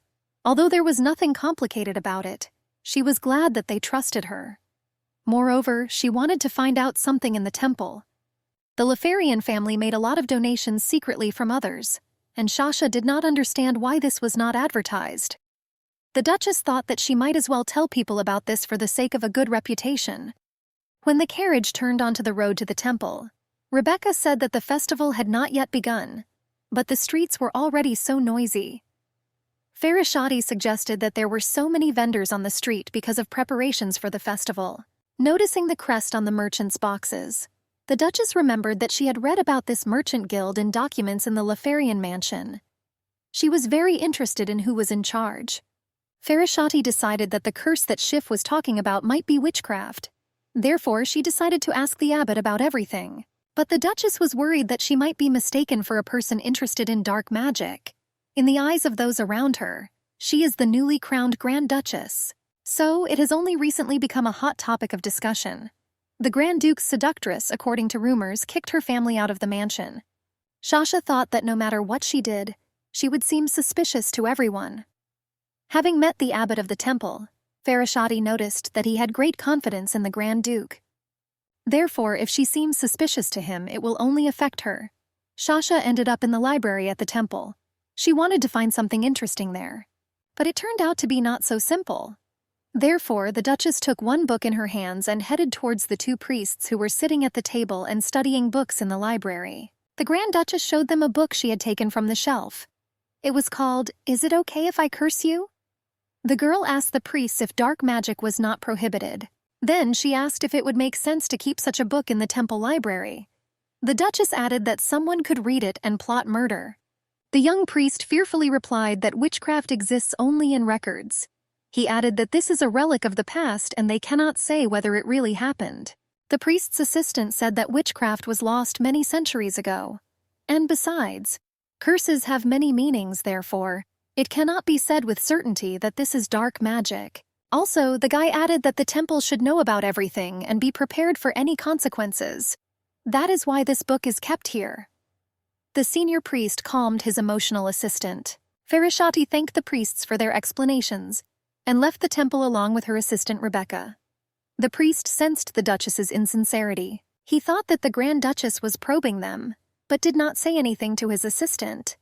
And the guy suggested that the Duchess was worried about rumors about the Lefarian family. Farashati was upset that she couldn't find out anything, but she decided that poison shouldn't be ruled out as a possibility. Therefore, she visited all available pharmacies. There was still no result. Shasha concluded that it was poison and not a curse, but she didn't understand what kind of poison it was that left no traces. Farashati was afraid that all these events could be just a figment of her imagination. Then, she patted herself on the face and said that she could not immediately figure everything out in one day of searching. The girl thought about why she felt as bad from that poison as from the blood of the Grand Duke. But she couldn't just ask if he was selling his blood for murder. Shasha remembered the words the junior priest had said before he was calmed down. Initially, the heavenly punishment sent by the Lord was regarded as a curse. Farashati suggested that the Lefarian family might be cursed. If this was indeed the case, then Shasha was afraid that it would be better to keep it a secret. The knight looked at the thoughtful Duchess and did not understand why she was so sad. Grand Duke Lefarian entrusted him with the protection of the Grand Duchess. The Duke said that Her Excellency is extremely important to him, and therefore the knight will need to watch her every move. A knight of His Excellency's guard saw Farashati rise from the grave alive after being nearly buried. He accompanied her everywhere and did not understand what lady could need to visit so many places in one day. Now they were standing outside the candy store. The Duchess said that while they were waiting for Rebecca, she would go to the store to get some treats for Cepheus. The knight turned to the store, when suddenly Farashati quickly ran somewhere. The young man got scared and ran after her. Farashati saw the Grand Duke's sister. Saoirse ran after the young man with a small red-haired boy. The Duchess shouted that the road was dangerous and grabbed her by the dress. A carriage with horses flew by, almost hitting Saoirse. Farashati managed to pull her away. When the knight ran up to them, people around whispered that some noble lady had jumped under the carriage. Saoirse put on the Duchess's hat to hide her face and wanted to leave. Farashati asked a relative of the Grand Duke if she was okay. The girl got up from the dust, dusted herself off, asked the Duchess to keep what she had just seen a secret, and left. Arriving at the mansion, the Duchess could not stop thinking about what had happened today. The maid treated the wound on the Grand Duchess's hand and asked if everything was all right. Farashati replied that nothing bad happened. She just fell. The Duchess added that she only felt sorry for the hat, which was blown away by the wind. The maid promised to order a new hat from the cutter and left. Farashati was left to drink hot tea and think about today. Suddenly, Cepheus ran into the living room and excitedly asked if it was true that the Duchess was injured. Farashati replied that she simply fell. Then, the Duchess asked young Lefarian if he was ready to go to the academy. The boy replied that he had just registered there and there was no need for special preparations. Cepheus timidly asked the Duchess if she would like to go to the academy with him in a few days. Farashati replied that she herself wanted to offer him this. The Duchess patted young Lefarian on the head and said that they would definitely go to the academy together. Then, Farashati treated the boy to cookies from a candy store. The girl was sitting at the table in her chambers and reading a book when the Grand Duke returned home. He took off his jacket, and Shasha thought that the Duke had recently begun to come early. Terdeo told his wife that he had heard that she had seen his sister. Shasha was surprised that he was asking about this, because Circe wanted to keep this incident a secret from everyone. The Duchess answered briefly, yes, and quickly changed the topic of conversation. Farashati asked her husband if he would go with her and Cepheus to register at the academy. Duke Terdeo replied that Molten would accompany the young man there. Then Farashati said that she wanted to go there with Cepheus. Then the girl asked if it would not be better if His Excellency accompanied his successor to the academy where he himself had once studied. The Duke replied that he did not attend the academy. Shashu was very surprised by his answer. She thought he might be studying elsewhere or being homeschooled because of the curse. Suddenly, Terdeo told Farashati that he was looking for a lawyer for her. He added that this person will help her so that she no longer has to search for anything alone. Farashati was shocked that he knew everything about her. Shasha thanked the Duke. When Terdeo was about to leave, she stopped him and suggested they sleep together on the bed. Today was unusually good weather. It's like someone is being blessed with a new beginning today. Cepheus was going to the academy. Farashati apologized to the boy for not accompanying him to the academy with the Duke. Cepheus replied that he could handle it himself, and she shouldn't worry about him. Then the Duchess led Cepheus to the carriage, near which Moulton was already standing, and promised to come for him after class. Shasha stroked the boy's head. She noticed that Cepheus had a fever and was very afraid for him. Young Lefarian said that it was just a cold and he would be fine and ran to the carriage. Farashati waved her hand to Cepheus, who was sitting in the carriage and was very worried. The girl had a bad feeling, but she had to go to a meeting with a lawyer. There were 3 cases when it was possible to file for disinheritance. The first is a fake will. The second is when a will is threatened. Third, if they found out that Farashati killed her father. All 3 points did not apply, but Shasha decided to prepare in advance. After all, there were not very pleasant rumors about her. The Grand Duke's family still continued to receive reports about her reputation, but she knew that this could not be corrected, because this was her destiny. After the lawyer, Assistant Rebecca asked the Grand Duchess if it was time for them to meet Cepheus from the academy. The girls went to the square to wait for the carriage. The crew was delayed and Farashati began to worry. The knight who accompanied the Grand Duchess calmed her down, saying that there were many people on the roads because of the festival. The guy who was standing nearby told them that nearby in the square, a stone statue of the Emperor and the Grand Duke had been erected, which is why so many people came to look at it. Farashati remembered how she and Schiff once ran here to look at the new statue, and when they came running they saw only stones on the ground. The Duchess quickly ran there, and Rebecca and the knight ran after her. In the place where the statue of the Grand Duke should have stood, they saw a pile of stones. People around were screaming and discussing that they heard a loud explosion and the statue fell. The knight accompanying the Duchess said that it was better for them to leave here. A security squad was about to arrive here soon, so Farashati decided that it was better for her to hide from the close attention of people. Suddenly, she saw leaflets falling from the sky. The girl remembered that in the past, immediately after the fall of the statue, special editions of newspapers about this began to be published. Now everything was exactly the same as then. Shasha stopped doubting that her life before was not a dream. She was riding in a carriage and holding a leaflet in her hands.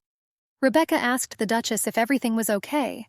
The girl suggested that it would be better for them to return to the mansion, because there would probably be a lot of aristocrats at the academy. Farashati couldn't take her eyes off the flyer. There, her silhouette was drawn next to the Grand Duke and the heading, "The second wife of the Grand Duke Lefarian forgot about ordinary knights and preferred power." Farashati remembered that in her previous life, the newspaper headlines that day also targeted Duke Lefarian. All that has changed now is that she has become his wife. Shasha thought that her family might be somehow involved in this terror in the square and the distribution of leaflets. She remembered Cepheus and decided that she could not break her promise. When they arrived at Delphinil Academy, Farashati saw that there were indeed a lot of important ladies gathered there. This academy has the best reputation in the capital. The Delphinil Academy is visited by descendants of the imperial family, as well as children of families of famous aristocrats. However, Farashati did not at all expect to meet the emperor's daughter there. Seeing the blonde girl, she immediately recognized the 4th princess, who did not want to let the Grand Duke go on his wedding day. The Duchess sat in the hall of the academy among the aristocrats and felt unpleasant glances at her. This was the first time they met the princess again since their wedding. Farashati assumed that the girl came to meet her younger sister and pick her up from the academy. Shasha wondered if she was angry with her. The noble ladies discussed among themselves that they did not expect to see the wife of Grand Duke Lefarian here. One of them remembered the leaflets flying on the street. Then, she showed Farashati the article and asked if she had seen it. Shasha was afraid that if everyone here was talking about it, then everyone in the capital already knew about it for sure. Another lady said that these articles are everywhere and it's some kind of nightmare. Suddenly, the 4th princess approached them and said that this article turned out to be a benefit for her. The princess added that she had long wanted to invite the Grand Duke's wife to the imperial palace. The ladies began to whisper among themselves that an invitation to the palace had just sounded. Everyone wanted to receive it personally from a member of the imperial family. Princess Ina Dodalea told Farashati that she should accept her offer, and then they would stop publishing these articles. And the princess also promised to find and punish those people who mock the Duchess. But Farashati understood that the entire metropolitan society had already seen the article. The girls who were sitting in the hall said that Her Majesty showed great concern for the Grand Duchess. Farashati thanked the princess for the offer, but added that she was forced to refuse Then the Duchess deflected and said that she had to go. The ladies remained seated with surprise evident on their faces. Princess Ina Dodalea said that they would definitely meet again and smiled evilly. When Farashati met Cepheus leaving the academy, the boy apologized for being late. Shasha asked him if there were really so many lessons. Young Lefarian smiled and said that this always happens at the academy. The Duchess smiled back. She wondered how he would know if it was his first day at the academy. Then, the Duchess touched Cepheus's forehead and asked how he was feeling. The boy replied that he was already much better, especially since there were so many tasks that there was no time to be sick. When they went outside together, they saw the Grand Duke at the carriage and were very surprised. Turdeo Lefarian asked Cepheus how his first day at the academy was. Farashati was pleasantly surprised that the Duke was worried about the boy. The Duke touched Cepheus's forehead and said that he had a fever, which is why his face was so red. Senior Lefarian asked the boy how long he had had a fever.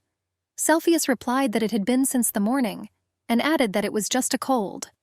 Grand Duke Lefarian and the Grand Duchess rode in one carriage, while Cepheus, Moulton, and Rebecca rode in another. Farashati felt awkward alone with Turdeo. He broke their awkward silence and told his wife that he already knew everything about the article. Turdeo added that the article was originally supposed to be about his divorce, but he blocked its publication. The Duke added that perhaps this was the main reason for the appearance of the new article, and now he is ashamed of it. The girl lowered her head. After some time, she asked if the culprits had been found, and if they were related to those who destroyed the statue. Turdeo replied that it would be quite difficult to find out. Perhaps two groups of people planned it, or perhaps one person. The Duke added that it would be better for her to stay at home for a while until he removes all the rumors. Farashati replied that she understood everything. Then, the girl asked why, of the two statues standing next to each other, only one was destroyed, while the statue of His Majesty remained intact. Duke Turdeo replied that it should be so. The statue of His Majesty must remain unharmed. He added that he was simply ashamed that the whole city saw it. Shasha understood that this incident was unpleasant for him, but Turdeo tried not to show it. Just like when she hurt him with her ring, he wasn't angry at her at all. She wondered how he managed to remain so indifferent to what was happening around him. But after seeing the Duke's concern for Cepheus, Shasha realized that he had another side. People said the Duke was a war fanatic, but when ordinary knights came to his house, he simply sent them back. Therefore, Farashati was pleasantly surprised by him. Duke Turdeo asked his wife if she wanted to tell him anything. Farashati understood what he meant and said that Princess Dodalea invited them to the palace. Then, the Duchess revealed that she refused her invitation. Turdeo looked out the carriage window and said that she had the right to decide for herself what to do. The Lefarian mansion was very quiet. This was because all the maids and butlers had gone on vacation, except for a few workers. It is said that the Archduke's family regularly provides paid leave to all employees of the estate. Rebecca's assistant and the Duchess's maid also went on vacation. The Archduke also advised Farashati to go to the villa. He added that her extra classes are very exhausting, so it's better to get a good rest. But the Duchess refused. Shasha did not want to be told what was going on under these circumstances. Being here would allow her to contact a lawyer much faster. And above all, Shasha would not be able to rest properly knowing that Cepheus was sick. Hearing that a guest had arrived, Farashati went out to greet her. The girl hugged Cepheus, who was lying in his bed, and told the boy that his aunt had missed him very much. Farashati entered the boy's room and stood next to Turdeo. Circia greeted the Duchess, and Cepheus smiled and told Farashati that he was very glad to see her. Returning to the mansion after registering at the academy, Cepheus was isolated from outsiders. The semester began at the academy, but until Cepheus fully recovered, they decided to leave him in the mansion and postpone his lessons. The Archduke was next to the boy. The doctor said it was a cold, so it didn't seem too serious. But Turdeo forbade Farashati to enter this room without him. She understood that she could become infected, but she was still very worried about the boy. Taking advantage of the opportunity, the Duchess asked Selphie what he wanted to eat. Young Lefarian smiled and said that he really wanted strawberry pie. Duke Turdeo lowered his head and sadly told his sister that the fever had not subsided. He then asked Circia if they could take turns looking after Cepheus. Farashati ran up to them and said that she also wanted to take care of Cepheus. Turdeo sternly replied that she could not look after the boy, because they did not even know what he was sick with, and she could become infected. The girl asked what was happening to him. The Duke replied that his uncle would come here soon. He was their family doctor. Turdeo said they were very hopeful that he would be able to determine what was happening to Cepheus. Saoirse, who plays chess, said that they could go, and she would stay with the boy until the morning. Turdeo and Farashati obeyed her and left the room together. Farashati told her husband that she continued to receive letters from Princess Dodalea. She asked if he thought he should answer her. Turdeo told his wife to simply ignore these letters. But Shasha didn't understand how someone could so calmly ignore a member of the imperial family. Then she decided to listen to the Archduke and thought that he could sort it all out himself. Moreover, she did not want to see the princess at all. Farashati was walking along the corridor and noticed through the window that a carriage had arrived. She thought it was Uncle Turdeo, their family doctor, who had arrived. She wondered if he could lift the curse. Shasha read in books that the priests used to say that the curse was lifted several hundred years ago. So how ancient is the curse of the Lefarian family? It was already dark outside, and Farashati decided to visit Cepheus and Saoirse. She also wondered if the doctor had visited the boy and what he said. Shasha knocked on Cepheus's room and said that she had brought him strawberry pie. Nobody opened it for her. The girl got scared and opened the bedroom door. Farashati dropped the tray to the floor when she saw Cepheus sitting on the bed covered in blood, as was Circia, who was sitting next to him. She quickly called Duke Turdeo and returned to the boy. Shasha excitedly asked Saoirse what happened, since everything was fine with him. The girl forbade her to come too close to Cepheus, and reminded Farashati that their blood was too poisonous for her. But Shasha wanted to help. Saoirse hugged the boy and told her that this was a translation torment, and assured the Duchess that Cepheus would be fine. Then the Duke's sister asked her to leave, but Farashati said she couldn't just go to bed when Cepheus was so sick. Shasha went to get some water and sat down next to the bed. Now she really wanted to help the boy somehow. Therefore the Duchess took wet towels and began to wipe the blood from Cepheus's face in order to ease his pain a little. The doctor entered the room and asked the Duchess to move a little away from the bed. The man said that they would greet each other a little later, and opened his suitcase with medicines. Turdeo took his wife by the hand and said that now everything will be all right with Cepheus. Farashati asked the doctor if he had medicine for the boy. The doctor told Turdeo to take the Duchess out. When they went out into the corridor, Shasha asked the Duke if these medicines would help Cepheus.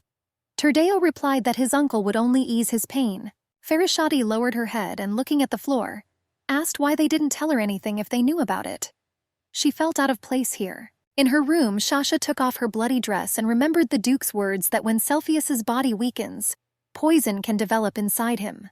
The girl did not know that everything could be so serious. Now she understood why the Duke sent the boy to live in the countryside. Having changed her clothes back, the Duchess returned to Cepheus's room. In the corridor she met Saoirse, and she said that Selphie had passed the critical moment. The red-haired girl added that now the boy would feel better, and invited Farashati to have a cup of tea with her. Saoirse poured wine into glasses and asked if the Duchess would mind drinking this with her instead of tea. The girl said that Farashati was too afraid for Cepheus. Farashati asked if young Lefarian often got so sick. Saoirse replied that fever was a harbinger. She hoped that this time it was just a cold. The Duke's sister added that this is not a common occurrence, but the younger you are, the more difficult it is to endure. The girl admitted that she wanted to break the reins of this curse. The Duchess asked in surprise if there was a way to do this. Circia said that the curse of their family does not pass through the maternal line. It only applies to men. Therefore, if a woman had been installed as the head of the family in advance, the curse would not have been transmitted. Shasha was shocked to hear such details. She asked if it really could be that the women of the Lefarian family give birth to children from other men. Then the curse will not be transmitted and will stop. Saoirse smiled and asked Farashati if it wasn't funny that they were more afraid of making a woman the head of the family than of the curse itself. Then, with sadness in her voice, she added that women in the Lefarian clan are born disadvantaged and nothing can be done about it. Here's their excuse. And despite the fact that there is a way to break the link of the curse, the tedious creators have sent the curse to this day. She wondered if this was the purpose of maintaining the curse. Saoirse said that when her heir brother died and it was time to install the next head of the family, she wanted to take possession of the title so that her child could see the future. Starting with her child, Saoirse wanted to create a family without a curse, but now it's just a past dream. Hearing these words, Shasha understood a lot. She remembered Turdeo's story that the title of Archduke originally belonged to Saoirse, and that his sister lost her family because of the curse and went crazy after that. When Farashati thought about the words lost her family, Circia said that she killed her husband and child. Shasha was shocked by her confession, and the girl continued her story. Circea's husband was a merchant. Somehow they met on business. The tension between them was not lost during any negotiations, and so it was until the wedding. However, he lost everything because of her, as Circia believed. One day she came home and saw a terrible picture.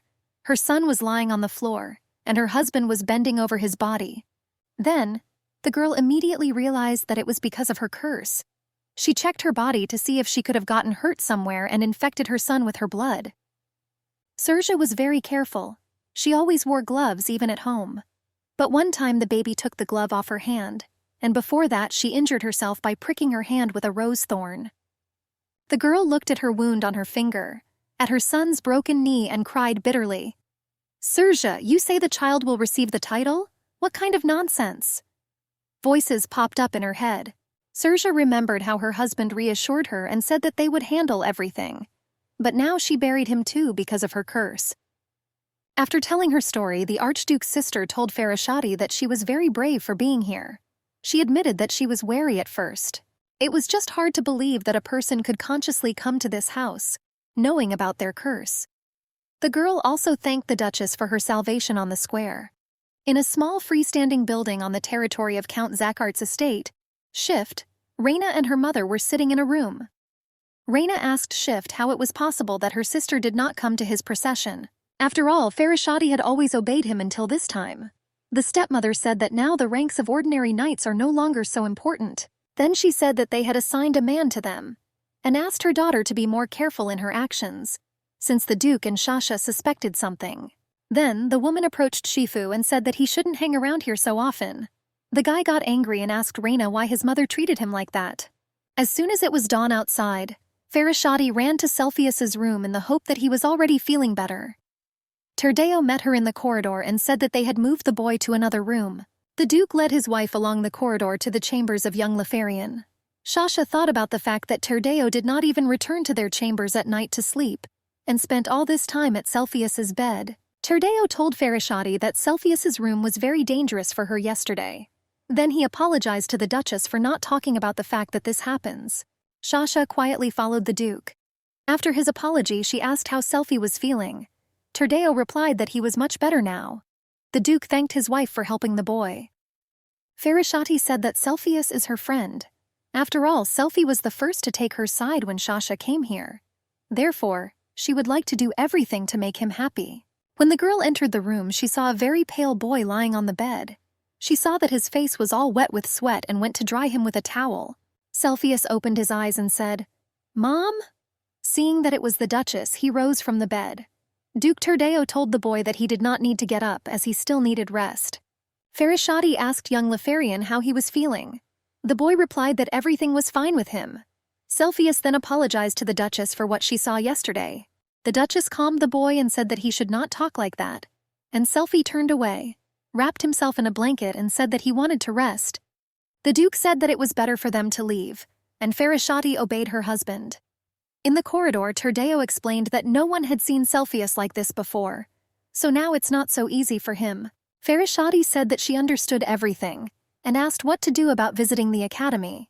The Duke replied that the boy would be fine after he got over his illness. Then, the Duke invited the girl to go with him to his uncle, who was already waiting for them in the living room. The man apologized to the Duchess for not having time to introduce himself to her.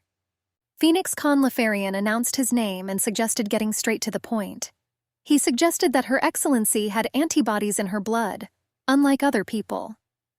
Examining the composition of her blood, they compared it with normal blood and analyzed the reaction of the antigen to antibodies. However, nothing was found. Everyone present was shocked by his statement. The Duchess asked if this meant that she was no different from other ordinary people. Dr. Phoenix confirmed her words and added that Farashati's blood composition was normal, and no antibodies were detected. Therefore, in this situation, it is unknown why their poison does not work. Then, the doctor asked the Duchess's permission to study it better. Farashati agreed, and Terdeo said that his uncle would live in the mansion for some time and settle down in the next room. 3 days later, all the mansion workers returned from vacation. Rebecca was happy to see Her Excellency again. The girl asked the Duchess how she was living. Farashati said she's fine despite what she's been through this week. Then she asked Rebecca if she had fun on vacation. The girl smiled enthusiastically and said that on the way here the streets were buzzing because of the holiday, and thanks to this it was even more fun. Shasha felt sad because the days of the holiday had already begun. Happy Rebecca invited Her Excellency to take a walk with her and watch the holiday. Farashati said that she was just supposed to meet her friends. The girls congratulated Shasha on her wedding and began asking about the Archduke and their family life. She was not very comfortable at this meeting, so Farashati quickly left. She suggested that Rebecca take a walk around the city and buy something for the young master. Farashati chose an exquisite feather as a gift for Cepheus, who had almost recovered. Rebecca told the knight that His Excellency had called him because he was working somewhere nearby on a holiday. The guy listened to the maid and left to look for the Grand Duke. Then, Rebecca approached the Duchess, who was sitting on a bench with a gift, and apologized for her question.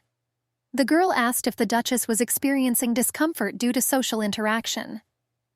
Shasha was a little surprised to hear this, and Rebecca said that she noticed that Her Excellency was worried about all the rumors that were circulating around her. The maid said that she had an acquaintance who knew the secular world well. She offered to meet and talk with him as he could help. As the girls walked to the meeting, Shasha thought that it wasn't as close as Rebecca had promised her. They arrived at the meeting place, but there was no one there. This upset Shasha a little, because she wanted to communicate in order to get hold of at least something. The situation now is radically different from the past. The lawyer also said that it would be difficult to file a claim related to the inheritance. There wasn't much reaction from the stepmother either. Now Farashati decided to take care of her reputation. Shasha was thinking about her problems and did not notice that Rebecca had disappeared. She went to look for the maid and looked into the gateway. Seeing a guy with a knife at Rebecca's neck, Farashati screamed. Schiff, who was holding the maid, told Farashati that he was looking forward to their meeting. He added that she couldn't even imagine how difficult it was for him to get to her. The guy tied the Duchess's hands and threatened to kill her assistant if she screamed. Farashati asked Schiff to let Rebecca go so they could talk to him normally. Schiff said that's not something she should worry about right now. Then he asked the girl what interested him most now, why she left him. The guy assumed that his proposal was bad. He has no class, or she was just playing with him, since he is just an ordinary knight. Farashati told him that she knew that she would be killed if she married him. Schiff was sincerely surprised by her answer and asked what kind of nonsense she was talking about. Then Schiff showed Shasha a tied-up guy with his mouth taped and said that he knew that she would come to meet him. He asked who this guy was. Schiff assumed that this was her lover and asked if the Archduke did not satisfy all her needs. This guy was blonde with blue eyes. This is exactly what Rebecca was talking about. Schiff started cutting his face with a knife, saying that he doesn't like such handsome aristocrats. He believed that they were not capable of understanding this world. Farashati screamed at him to let the guy go. The girl asked what she could do to save him. Shasha asked what Schiff wants, to become an imperial knight, or perhaps he just needs money. Schiff took the paper and told Farashati that she should marry him. The guy added that she just needs to sign this paper and then he will let everyone go. Farashati looked at the paper Schiff gave her. It was a divine oath, a contract issued by the temple. Once signed, it can never be annulled. Now the temple is in the hands of the king. But as far as temple vows are concerned, they are absolutely valid even for the imperial family. Reversing the oath would require a lengthy legal process. In Farashati's current situation, if something like this happens, the agreement with the Archduke will be terminated. "Sign!" Schiff shouted loudly, bending over her. The guy told Shasha that he left the Countess from trying to kill you. Schiff added that he is the only one who truly cares about her and gives her a chance. Therefore, he said that it would be pointless for her to die here right now. Shasha remembered that during the time they were dating, Schiff was not that aggressive. Despite his rudeness, all his kindness was aimed only at deceiving her. Schiff made a small cut on Shashi's finger and pressed her finger against the document. Farashati's fingerprint remained on the paper right under the text of the oath. Schiff happily said that this would be her signature. He added that it would have been better if she had listened to him from the very beginning. At that moment, someone hit the guy on the head from behind. Schiff fell to the ground and lost consciousness. Farashati saw Turdeo and was very glad that he came to her aid. Duke Turdeo asked his knight why he was here and not with the Grand Duchess. The knight asked if His Excellency had not called him. Turdeo realized that Farashati was in danger and ran to look for her. Several knights ran after the Duke. The knight was afraid that something terrible had happened. Duke Lefarian found Farashati's white glove. He himself insisted that she wear them so as not to get hurt. The Duke realized that his wife was in the gateway. While the Duke's knights dealt with Schiff and his assistants, Turdeo untied the Farashati's hands and helped her stand up. The Duke invited his wife to leave here with him. Schiff screamed and called for Shashu when he was captured by the Archduke's knights. Turdeo asked her not to turn around and go home with him. The Duke told his wife that she needed to rest. As Farashati lay on the bed, Turdeo sat next to her and studied his documents. The girl asked the Duke how he found her. Turdeo said that he first ran up to the guards. Fortunately, they saw them with Rebecca, so they were able to tell which direction the girls went. And then he saw a white glove on the ground and realized that it was somewhere nearby and in danger. Farashati was grateful to the Duke for saving her, but she knew he must have a lot of work to do, so she said he could go. Duke Lefarian left her alone. Shasha didn't understand why something like this was happening only to her. It seemed to the girl that in comparison with her relatives, her inheritance was nothing, and she could give them everything. But she didn't understand why they wanted to kill her so badly. The problem was that Farashati hoped they would regret what they did. She wanted them to understand that wanting to kill her was wrong. But Shasha decided that this was not possible, since no one loved her from the very beginning. Farashati recalled how, as a baby, she cried in her sleep because of nightmares. The stepmother then calmed her down and even hugged her, lying down next to her. And so quickly she fell asleep in her arms. A knight accompanying the Grand Duchess was beaten by another knight on the orders of Grand Duke Lefarian. The guy paid for his negligence. He was reminded that His Excellency's orders outside the duchy were void without his seal. The knight told his beaten partner that the war was over, and his vigilance had weakened. Then the guy asked His Excellency's permission to accompany the Grand Duchess, instead of the knight, whom even a simple maid could deceive. The great Archduke Lefarian asked the guilty knight, who was kneeling in front of him, if he had not said how important the Duchess was to him, and that she trusted him with her protection. The guy cried and asked His Excellency to forgive him for a mistake that would never happen again. The Duke released his knight and he went to treat his wounds. Turdeo walked along the corridor of the castle and thought about what to do now with the contract, the divine oath that Farashati signed for Shifa. He stopped near the Duchess's chambers. Cepheus stood there and asked the doctor to let him into the Duchess. Uncle Turdeo, Phoenix told the boy that the Duchess now needs rest. Selphie did not understand what the Duchess was sick with. He demanded to be told what happened yesterday.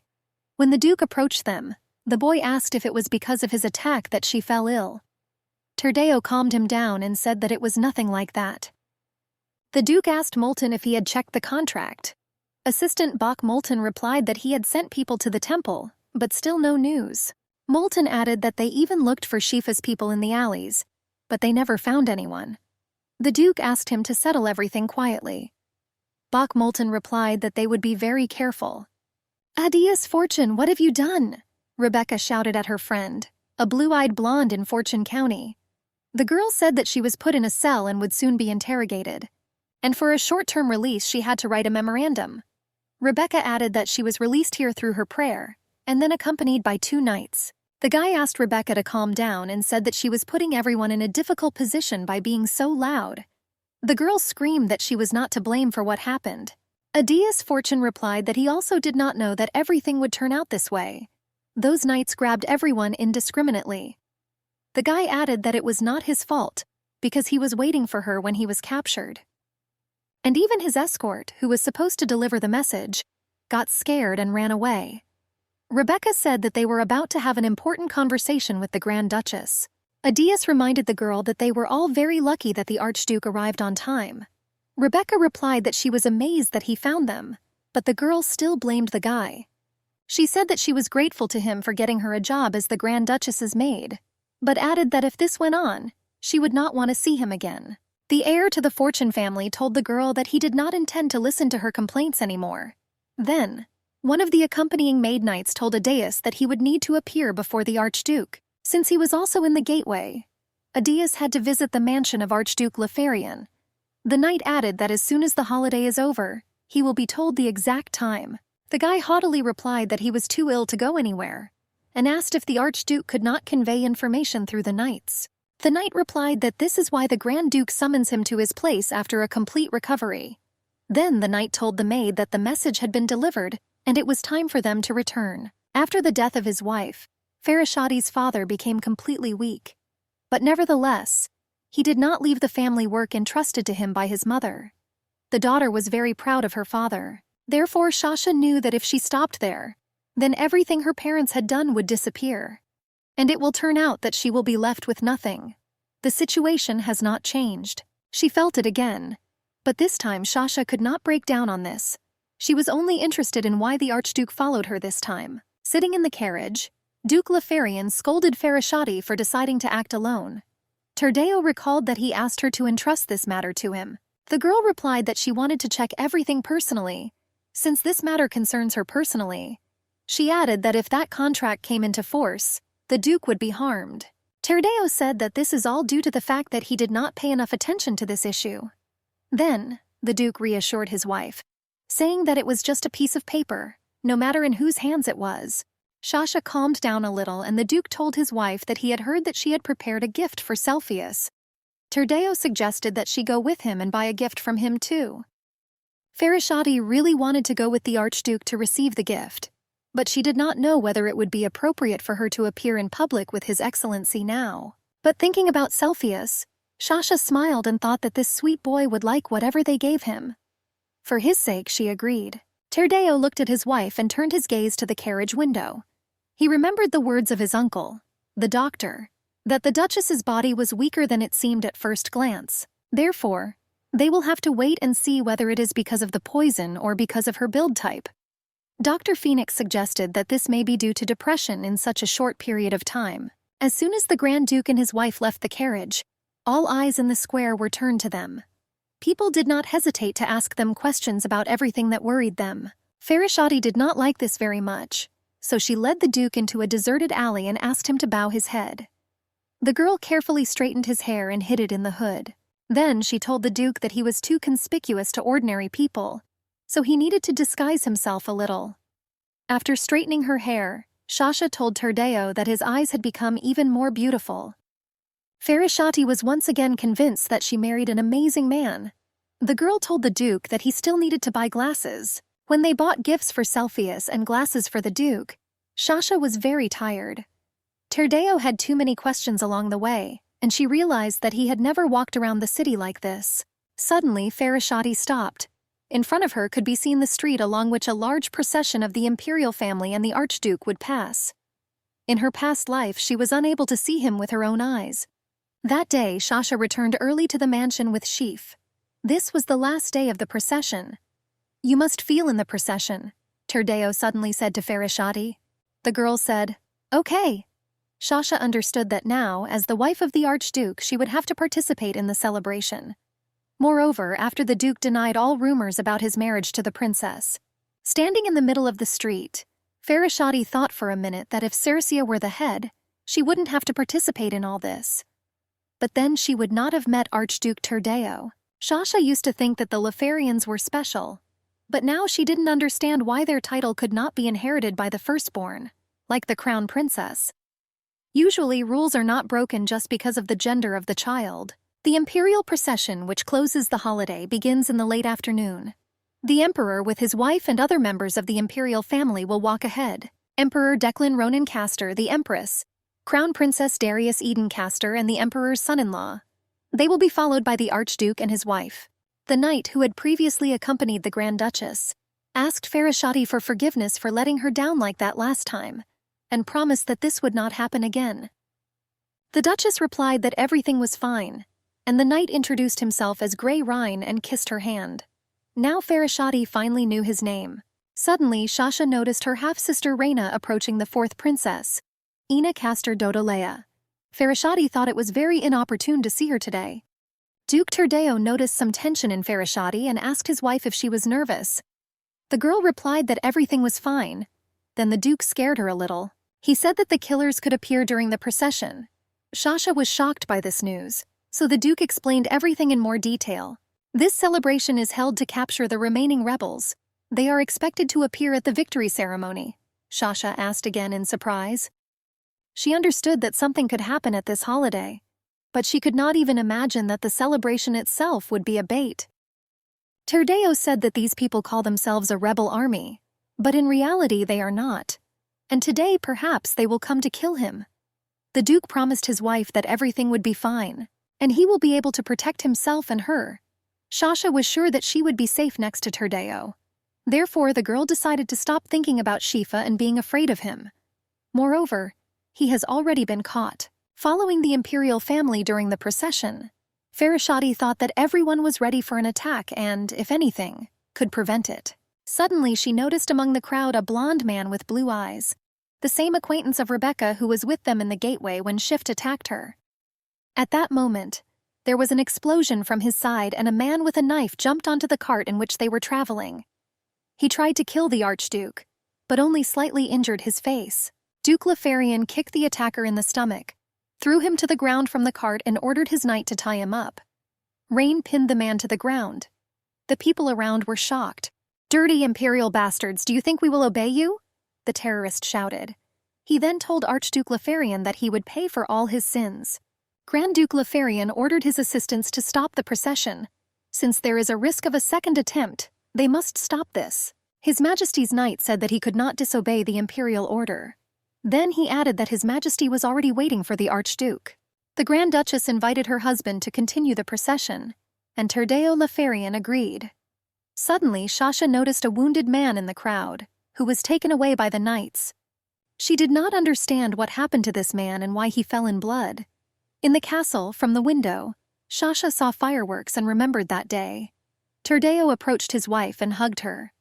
"Are you saying that the terrorist is dead?" one wealthy lady asked two ordinary people. The girl replied that His Excellency himself conducted the investigation. Then the woman asked what about the people who were killed.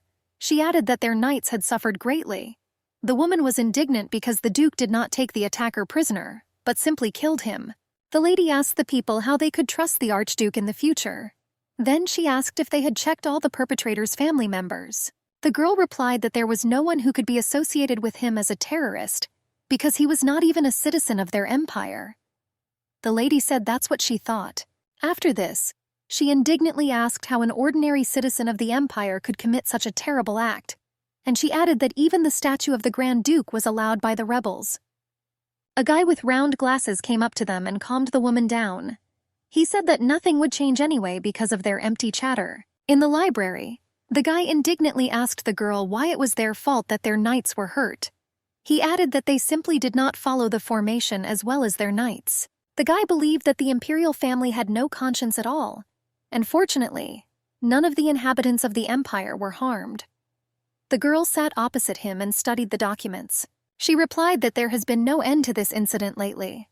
Then the girl said that she would need to find the one who was spreading false rumors. Just like what happened a few days ago, the culprit who attacked the Archduchess is a commoner whom she met earlier. The girl suggested that the Duchess had a lot of freedom in the past, so you need to select someone by rank or class.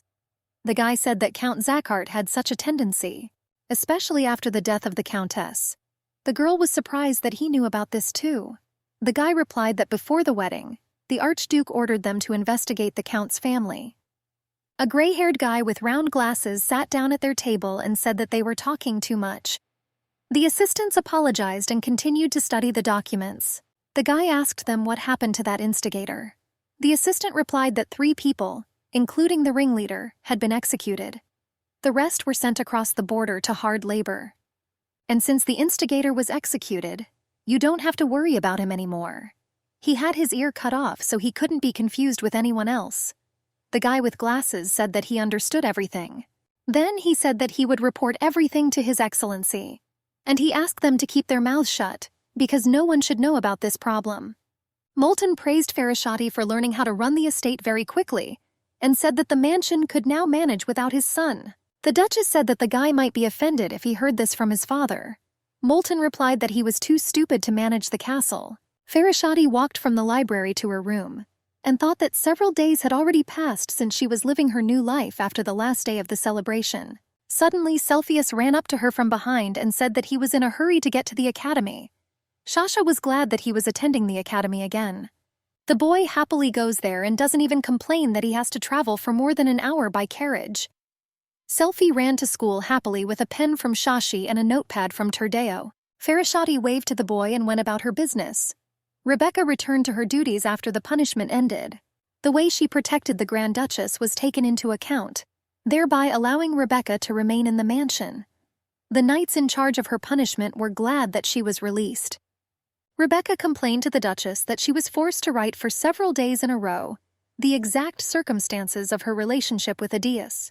The girl said that her father simply introduced them, and she had known him not so long ago. Rebecca then added that she just wanted to meet him that day, thinking everything would be okay. Rebecca excitedly told the Duchess that she would never have gone to meet him if she knew it would turn out this way. Now, wherever she went, Rebecca was accompanied by knights. She understood that now it would be like this for the rest of her life in this mansion. The Duchess asked the girl if everything was okay with her friend, because he was also wounded. Rebecca replied to the Duchess that Her Excellency should not worry about this unscrupulous guy who complains about his problems, even when they came to invite him to an appointment with the Archduke. Rebecca's acquaintance is Aedeas Fortune, the second son of the Viscount.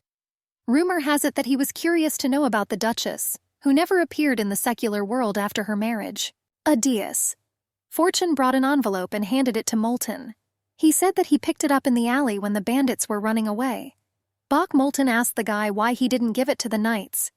The guy replied that the Duchess got married not long ago, and he did not know about her position in this family, so extra caution would not hurt. Then, he took his leave. The problem with the contract that worried Farashati so much was solved thanks to Rebecca's acquaintance. But Shasha didn't understand how he was able to pick it up in the gateway. When the Duchess said that the guy would need to be thanked, Rebecca screamed that he did not deserve it. Even if he found this important document, he had to immediately bring it here. Farashati said that she is not angry with them and is glad that they are okay, so they need to live peacefully. Gradually, all her problems were resolved.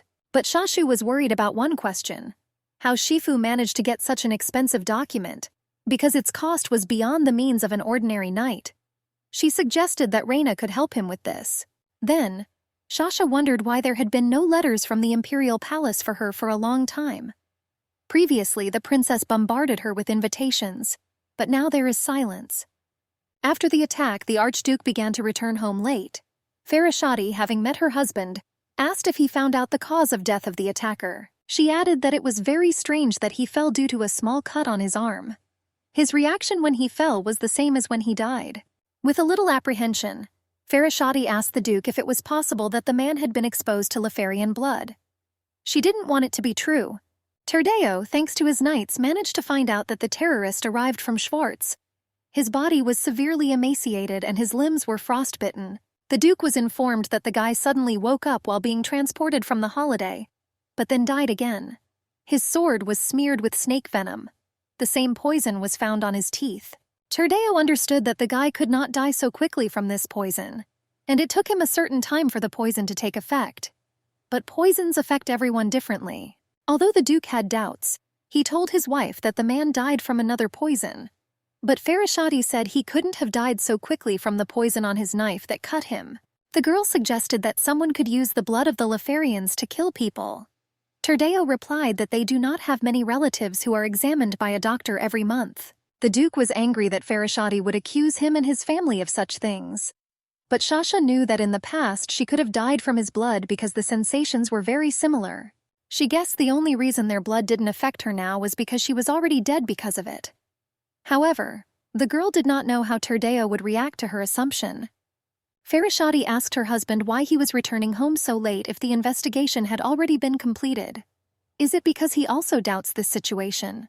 The girl added that she would be glad if these were her delusions. But what if her guesses are correct? Then, this problem cannot be avoided. The Duke silently left the room and Shasha was left alone. A week later, Farashati and Rebecca were riding in a carriage. Shasha couldn't stop thinking that Turdeo had gone somewhere and hadn't appeared in the mansion at all since that evening. Shasha really wanted her guesses to be wrong. But if someone is spreading the blood of the Lefarians, then this must be urgently prevented. and their quarrel upset her even more. Suddenly, Rebecca pointed her finger out the window and said that Count Zakart's estate could already be seen there. Vereshchati was met by her uncle, whom the girl was very happy to see. The uncle, the manager of the Zahart estate, invited Sasha to his office to discuss work issues. There was a mountain of documents on the table for her to study. The man said that after the sudden death of his brother it was such a mess, but she had everything sorted out and handled everything well. Sasha praised her uncle in return. Vereshchati told her uncle that she had prepared the entrepreneurial plan he was talking about. This was a project to improve the estate of Count Zekart. The girl said that she added a little to her father's project and asked her uncle to promote it further. The prosperity of the Archduchy provided her with great support. Having received advice from Moulton, Sasha double-checked all the documents so there shouldn't be any special problems. She told her uncle about this. The man apologized and told his niece that he would entrust her request to another person, since he really wanted to return home as soon as possible. He added that he was glad that she became an archduchess, but was very worried that the same incident as at the procession could be repeated. Vereshchati asked for one last time to help her with the mansion. The uncle remembered that recently the countess's creditors often came to their estate. He asked Shashi how about meeting her. Little Vereshchati, with her hand bandaged, cried in front of her stepmother and said that she just wanted to help her friend. The stepmother shouted that this was very dangerous and asked not to repeat this. Sasha said that her new mother helps her and other people, so she wants to be just like her. "Did I do wrong if I did what my mother did?" the girl cried. The stepmother hugged Sasha and said that she was just very scared for her, because they were family. Vereshchati once thought so too and wanted to be like her. Over tea, the stepmother told Vereshchati that they had not seen each other for a long time, and she was very worried about her. The woman asked the girl how she was feeling. She added that Sasha looks very tired and exhausted. The girl did not answer, and the stepmother said that she heard that Schiff tried to harm her. Vereshchati looked at her in surprise, and the woman added that none of the nobles knew about this, so she had nothing to worry about. Bezrodny, having no special talent, pretended to be someone I don't understand. "It's good that we learned about his true essence," the stepmother said about Schiff, pouring herself some tea. The woman then asked Shashi if she had heard about Reina becoming the fourth princess's maid. Vereshchati replied that she knew about it. The stepmother assured the girl that she did not become a servant to the princess in order to be at enmity with her. They had heard that the Archduke's relationship with the princess was difficult. But nothing can be done about it. Schiff borrowed a lot of money under Reina's name, and because of this, their financial situation worsened, and Uncle Vereshchati did not care about this at all. The stepmother said that she did not want to ask for her help, knowing about her difficult situation. Reina also tried to remove this problem with him, but he turned out to be a bad person. She added that they should not have allowed him into their home. Vereshchati replied that now it does not matter, and asked her stepmother why she came here. The woman lowered her head and said that she understood that their relationship would no longer be the same. But she added that she doesn't understand why she lost her trust. Vereshchati told her stepmother that she handed it over. The woman sincerely did not understand what Sasha was talking about. She said that Schiff should not have married her because he is a bad person. Therefore, she did everything to prevent him from doing this. The stepmother said that he could have told Sasha all sorts of things about her, and asked if the girl believed him. "Mother, stop it. I know the whole truth behind this, and that's why we can never be a family again," Vereshchati told her. The stepmother, not understanding anything, asked Shashi what she had done to her, and she added that she had not committed anything against her, so she did not understand why this was happening to her. Vereshchati calmly replied that she knew about everything. The woman said it was time for her to go then. In parting, the stepmother told Sasha to take care of herself. "Weak-willed people tend to succumb to illusions, and the same thing happened with your father. He pretended to know nothing and tried to help others. Thus, the financial situation of the county began to decline," added the countess. Vereshchati said she didn't think so, and it was all necessary. The stepmother got angry, said that she and her father were on the same page, and left. Shashu was a little upset by her words, but she was glad that the countess had finally left. Vereshchati did not understand whether her betrayal was because of money. If her stepmother wanted to kill her from the very beginning, she would have done it without any problems at any time. If her goal is an inheritance, then why was the wedding with Schiff necessary? Shasha did not understand why she confessed everything to her before her death. It was as if her main goal was to hurt her stepdaughter. Shasha thought that there was a reason for this that she did not know about. Perhaps something happened between her and her father. Reina asked her mother for forgiveness and said that she did not know that Shift could do this to them. The girl promised to pay off the debt he took on them. The woman calmed her daughter down and said, "That's enough." Reina didn't understand what that meant. The countess said that that was all. They stopped what they were doing and left.